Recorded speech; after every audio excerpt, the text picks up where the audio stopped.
Hello everyone, welcome to Indian Express Explain Daily Prelims Analysis dated August 15, 2024. Also एक request है कि जुलाई के जो भी करंट अफेयर्स मैंने पढ़ा दिए हैं उसको रिवाइज करना शुरू कर दो। ठीक है, वीडियोस 5-5, 10-10 मिनट की ही हैं, तो जल्दी जल्दी रिवाइज कर लो, वरना फिर बाद में बैकलॉग हो जाएगा बहुत ज़्यादा। पहला आर्टिकल जो है वो माइक्रोवेव ओवन में माइक्रोब्स वगैरह के प्रेजेंस का है, तो ये हमारे लिए काम का नहीं है, हमारे लिए माइक्रोवेव काम की है, ये डिस्कस करते हैं।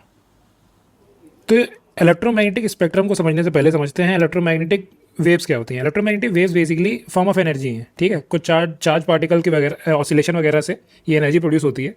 अब क्या होता है कि वेवलेंथ के बेसिस पे कह लो या फ्रीक्वेंसी के बेसिस पे कह लो, इसका डिवीजन कर देते हैं हम।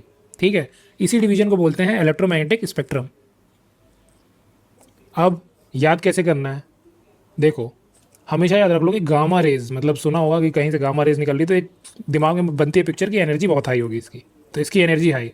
तो हमेशा ये चीज़ याद रख लो कि जिसकी एनर्जी हाई है उसकी फ्रीक्वेंसी हाई होगी, और फ्रीक्वेंसी का रिलेशन वेवलेंथ से कैसा है, इन्वर्स है। तो फ्रीक्वेंसी आई तो वेवलेंथ कम हो जाएगी। ठीक है, फार्मूला है, बट मैं फार्मूला यहाँ नहीं देना चाहता हूँ क्योंकि लोगों के लिए टफ हो जाता है कभी कभी फार्मूला। ठीक, तो हमेशा याद रख लिया कि ये याद हो गया, गामा रे की एनर्जी हाई है, तो लीस्ट किसकी एनर्जी होगी, इसकी। अब गामा रे की एनर्जी सबसे हाईएस्ट है, तो इसकी फ्रीक्वेंसी क्या होगी, एनर्जी का फ्रीक्वेंसी का रिलेशन क्या बताया था कि ये ज़्यादा है तो ये भी ज़्यादा होगा, फ्रीक्वेंसी भी ज़्यादा, तो फ्रीक्वेंसी भी इसकी क्या होगी, हाईएस्ट होगी। देखो ये लिखा हुआ है 10⁻²00 लिखा हुआ, 20 लिखा हुआ है। ठीक है, तो हाईएस्ट हो गया, और इसका जो वेवलेंथ है लीस्ट हो गया, इधर रेडियो वेव हो गई। ठीक है, अब याद कैसे करना है, अब देखो इसको, इन तीनों को याद करने के लिए याद रख लो IVF, ये तुमने सुना होगा, प्रेगनेंसी से रिलेटेड है, तो ये IVF याद रख लो बस। और ये पता ही हमें कि इस साइड जा रहे हैं, गामा रे की साइड अगर हम जा रहे हैं तो क्या होगा, इसकी फ्रीक्वेंसी क्या होगी, आई से ज़्यादा होगी और वेवलेंथ कम होगी। ठीक, एक्सरे भी पता से सुनते हैं कि जैसे जो हमारा एक्सरे लेते हैं तो कुछ रेसिडुअल बच जाता है उसमें, तो इसकी भी एनर्जी हाई होती है, तभी तो ये पेनिट्रेट कर पाता होगा ना स्किन को। ठीक, तो इसकी भी एनर्जी हाई है। तो ऐसे देख लिया, दो चीज़ें तो याद हो गई कि एक्सरे गामा रे इधर हो गया, IVF ऐसे याद हो गया। बाकी तुम ऐसे याद रख लो कि रेडियो आएगा, रेडियो मान लो कि घर में 2 अप्लाइंसेस है, एक रेडियो है, दूसरा माइक्रोवेव है। अब माइक्रोवेव की फ्रीक्वेंसी की रेंज क्या होती है, फ्रीक्वेंसी की रेंज होती है 300 मेगाहर्ट्ज से 300 गीगाहर्ट्ज तक।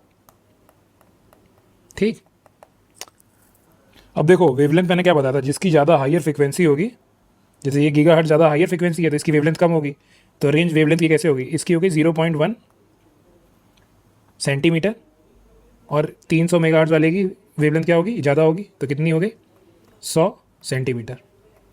ठीक है, सेंटीमीटर में बता दिया दोनों का। अब देखते हैं, अब देखो माइक्रोवेव्स यूज़ होती हैं माइक्रोवेव ओवन में, तो ये क्या करती हैं, ये देखो मेटल से जो होता है ये रिफ्लेक्ट हो जाती है, मतलब अगर यहाँ मेटल बॉडी कोई है तो ये टकराएंगी और वापस रिफ्लेक्ट हो जाएंगी।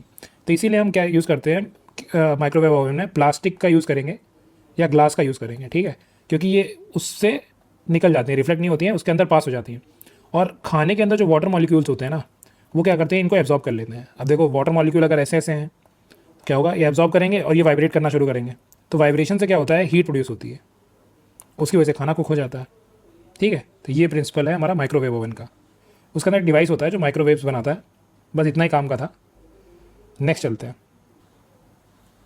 अब दूसरा आर्टिकल जो है वो हिंदूज ऑफ बांग्लादेश के बारे में बात करता है। तो बांग्लादेश की जो लार्जेस्ट माइनॉरिटी है वो क्या है, वो हिंदूज़ हैं। ये ऑलमोस्ट 8% इनकी पॉपुलेशन है। ठीक है, वहाँ का जो लेटेस्ट सेंसस है उसके हिसाब से।